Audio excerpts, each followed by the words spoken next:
এটি কোরআনের একটি সত্য ঘটনা। এটি কোরআন নয়, বরং এটি একটি মিথ্যা কবিতা, মুহাম্মদের কবিতা। তিনি নিজের কল্পনা থেকে এসব আয়াত বানিয়ে নেন। এটি সেই আগুন যা এক স্ত্রী তার স্বামীর বিরুদ্ধে জ্বালাবে। মুহাম্মদের কষ্ট আমাকে স্বস্তি দেয়। হে দাসগণ, তার বাড়ির সামনে কাটা বিছিয়ে দাও। এটি সেই ব্যক্তির কাহিনী যা আল্লাহর রসুলকে মক্কার ভরা বাজারে অপমান করেছে। এই গল্পটা সূরা লাহাবের। تبت يدا أبي لهب وتب। মক্কাবাসী, মুহাম্মদের কথা শোনো না, সে একজন মিথ্যাবাদী, সে পাগল হয়ে গেছে। কি এই সূরা লাহাব? বলা হয় এটি এমন একটি সূরা যেখানে আবু লাহাবের নাম ধরে ডাকা হয়েছে। শুনেছো আবু হিসাব, আল্লাহ নাকি আবু লাহাবের নামে একটি সূরা নাজিল করেছে না? কে এই উম্মে জামিল? তুমি কি শুনেছ উম্মে জামিলের গলার হার নাকি তার পরকালে ফাঁসির দড়ি হবে? এমন কি করেছিল স্বামী স্ত্রী যা আল্লাহ তাআলা তাদের নাম নিয়ে কোরআনে তাদের আযাবের ঘোষণা দিয়েছে? বলেছে আল্লাহ নাকি আমার হাত ভেঙে দিয়েছে। ও আরো বলেছে আমার গলায় নাকি পরকালে দড়ি থাকবে। আর সবচেয়ে গুরুত্বপূর্ণ, কিভাবে এই সূরা কোরআনের মুজিজার এক জীবন্ত প্রমাণ, আমরা এই গল্পে তা জানব। সূরা লাহাব ওই সময় নাজিল হয় যখন আবু লাহাব তার অত্যাচারের সমস্ত সীমা পার করে। সে আল্লাহর রসুলকে গালি দেয়। সে মক্কার ভরা বাজারে রাসূলুল্লাহকে অপমান করে। মক্কাবাসী, আমার ভাতিজা পাগল হয়ে গেছে, সে আমাদের এক আল্লাহের ইবাদত করতে বলে। এর চেয়ে লজ্জাজনক আমি কিছু শুনিনি। এই ঘটনার শুরুটা হয় ওই সময় যখন কোনো এক সকালে সূর্যের আলো জাস্ট মক্কার মাটিতে এসে পৌঁছেছে। ঠান্ডা বাতাস মক্কার মরুভূমিতে ছুটে বেড়াচ্ছে। কেউ সকাল সকাল ব্রেকফাস্ট করছে, কেউ আবার তার পশুগুলি চড়াতে যাবার জন্য বাড়ি থেকে বের হচ্ছে, কেউ আবার এখনো বিছানায় আলিশ ভাঙছে। ঘরে এত কাজ পড়ে আছে আর তুমি এখনো ঘুমাচ্ছ। উঠবে কখন তুমি? কিন্তু ঠিক সেই সময় কেউ একজন সাফার পাহাড়ে চড়ছিল। বাবা, ওই পাহাড়ে কে উঠছে? মুহাম্মদ। ওই পাহাড়ে ওঠা মানে তো কোনো এক বিশেষ খবর আছে, কারণ ওই পাহাড়ে মক্কা লোকেরা তখনই উঠত যখন কোনো গুরুত্বপূর্ণ খবর মক্কার লোকেদের জানাতে হতো। সাফার পাহাড়ে উঠে রাসূলুল্লাহ সাল্লাল্লাহু আলাইহি সাল্লাম একটি দীর্ঘ নিঃশ্বাস নেন এবং জোর করে চিৎকার করে বলে, ইয়া সাবাহা। এটা কোনো আজান ছিল না, আর না তো কোনো খুশির ডাক। এটা ছিল বিপদের পূর্বাভাস। এটার মানে হলো, হে মক্কার লোকেরা, তোমাদের উপর একটা বিপদ আসছে। তখন লোকেরা নিজেদের খাবার ছেড়ে, বিছানা ছেড়ে, কাজ ছেড়ে দ্রুত সাফার পাহাড়ের নিচে জমা হয়। এরপর আল্লাহর রসুল তাদের দিকে তাকিয়ে একটা প্রশ্ন করে, হে লোকেরা, আমি যদি বলি এই পাহাড়ের পেছন থেকে শত্রুদের একটা বড় আর্মি আমাদের হামলা করার জন্য এগিয়ে আসছে, তোমরা কি আমার কথা বিশ্বাস করবে? লোকেরা তখন চিৎকার করে বলে, হ্যাঁ, কারণ আপনি সত্যবাদী, কারণ আপনি মহান, কারণ আপনার মতো কেউ নেই। এই সব কথা শুনে আল্লাহর রসুল কিছুক্ষণ চুপ থাকেন। এরপর তিনি বলেন, হে লোকেরা, আমি তোমাদের সতর্ক করছি আখিরাতের সেই ভয়ঙ্কর আযাবের থেকে যা তোমাদের উপর আসতে চলেছে। আর তোমরা ইবাদত করো সেই এক আল্লাহর, যে তোমাদের সৃষ্টি করেছে। এই সব কথা শুনে সিচুয়েশন মুহূর্তেই পাল্টে যায়। কিছুক্ষণ আগে যারা চিৎকার করছিল তারা এখন সবাই চুপ এবং নিজেদের মধ্যে বলাবলি করতে লাগলো, এসব কি হচ্ছে? সে কি পাগল হয়ে গেছে? আর এরপর একটা লোক ছুটে দাঁড়ায় চোখের রাগ আর হিংসা নিয়ে। সে চিৎকার করে বলে, তোমার ধ্বংস হোক, তোমার হাত ভেঙে যাক। এই সব শোনার জন্য আমাদের এখানে ডেকেছো? এই লোকটি আর কেউ না, নবী মুহাম্মদ সাল্লাল্লাহুর চাচা আবু লাহাব। কিন্তু তার বদদোয়া ঘুরে তার উপরেই চলে আসে। তার নসিবে জাহান্নামের আগুন লিখে দেওয়া হয়েছিল, কিন্তু আল্লাহ তাআলা নবীকে কখনো এই কথাটি জানাননি। এই সূরাটি যদি কখনই নাজিল হয়ে যেত তাহলে মক্কার লোকেরা বলতো, আমরা ওকে কি করে বিশ্বাস করব? ও তো নিজেই নিজের বাড়ির লোকের সাথে দুর্ব্যবহার করে। আসলে মক্কাতে সে সময় চাচা বাবার মতোই সম্মানীয় ছিল, স্পেশালি যখন প্রকৃত বাবার মৃত্যু হয়ে যেত।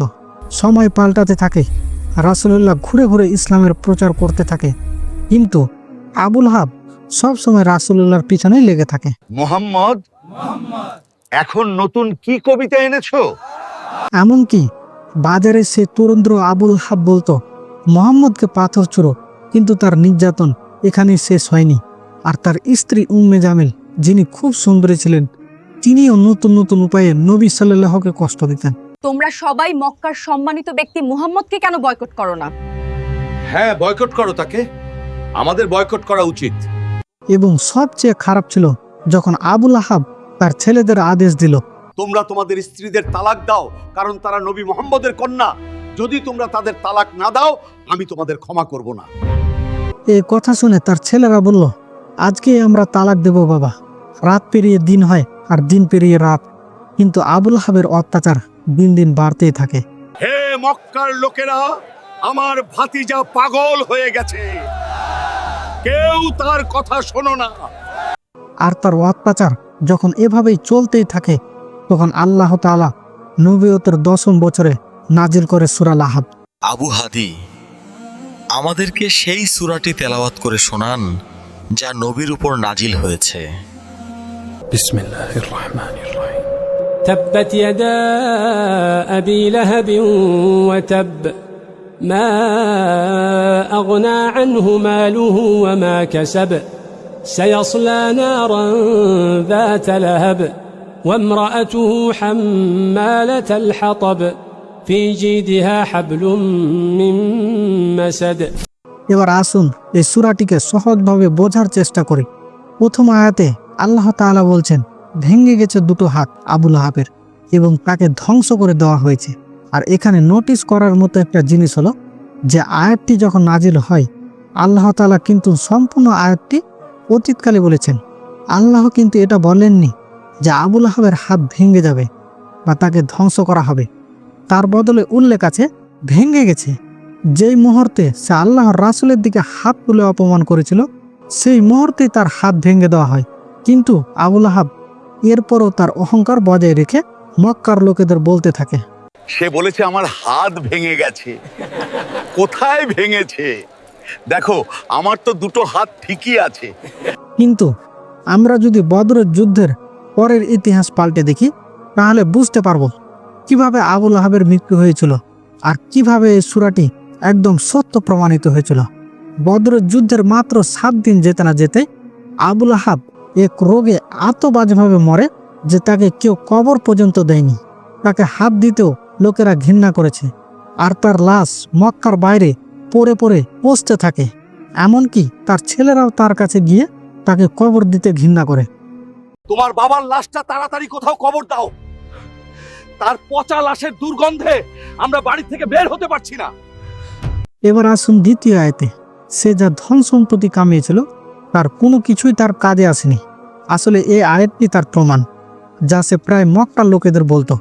যদি সে সত্যি হয়, তাহলে দিয়ে দেব আমার ধন সম্পত্তি এবং বেঁচে যাব আমার শাস্তি থেকে। তার সমস্ত উপার্জন, ধন সম্পত্তি, সন্তান সন্ততি সব ব্যর্থ হয়ে যায়। পরবর্তী আয়াত, আয়াত নম্বর 3, আল্লাহ তাআলা বলেন তাকে জাহান্নামের আগুনে পোড়ানো হবে।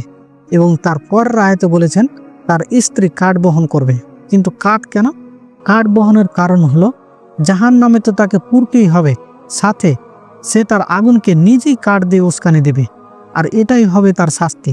কিন্তু এখানে নোটিস করার মতো আরেকটি জিনিস হলো, আল্লাহ তো এটাও বলতে পারতো যে তাকে জাহান্নামে ফেলে দেওয়া হবে, তাকে সারা জীবন জাহান্নামে পোড়ানো হবে।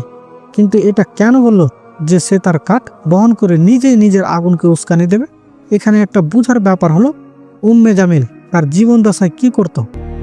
আমি যেভাবে বলছি আপনি সেইভাবেই কাজ করুন। সে তার জীবন দশায় আবুল আহাবকে রাসূলুল্লাহর বিরুদ্ধে আরো বেশি করে উস্কানি দিত। আর এই কারণেই আল্লাহ তাআলা আখিরাতে তার জন্য এ শাস্তি রাখে যে যাও নিজের কাঠ এনে নিজেই আগুনকে উস্কানি দাও। এবার আসুন লাস্ট আয়াতে। এখানে বলা হচ্ছে যে তার গলায় পাকানো দড়ি থাকবে। আর এখানে গলায় দড়ির কথাই কেন বলা হয়েছে? দড়িটা তো হাতে বা পায়ে অন্য কোথাও থাকতে পারতো, কিন্তু গলাতেই কেন? এর কারণ হলো উম্মে জামিল একটি খুব সুন্দর গলার হার পরত, আর সে মক্কার লোকেদের প্রায় বলতো, তোমরা মুহাম্মদের বিরুদ্ধে আমাকে সমর্থন করবে, আমি তোমাদের আমার এই গলার হারটা দিয়ে দিব। আর এই কারণেই আল্লাহ তাআলা বলেন তার গলাতে পাকানো কষ্টদায়ক দড়ি থাকবে। আর এটাই ছিল সূরা লাহাবের প্রেক্ষাপট ও অর্থ। কিন্তু আজকের পৃথিবীতে এর শিক্ষা কি? প্রথম শিক্ষা হলো, যে ব্যক্তি আল্লাহর রসুলের বিরোধিতা করে সে আসলে আল্লাহর বিরোধিতা করে। আবুল হাব নবী সাল্লাল্লাহুকে কষ্ট দিয়েছিল, আর আল্লাহর শাস্তি তাকে আরো দ্রুত কঠিনভাবে ধরেছিল। আর দ্বিতীয় শিক্ষা হলো আমাদের সম্পর্কগুলোতে, যেমন স্বামী স্ত্রী, বন্ধু, ভাই বোন, আমরা একে অপরকে প্রভাবিত করি।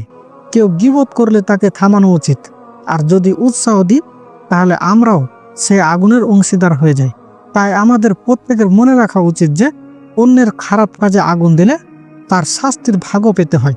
আশা করি বার্তাটি ভালো লেগে থাকলে কমেন্ট করে জানাবেন।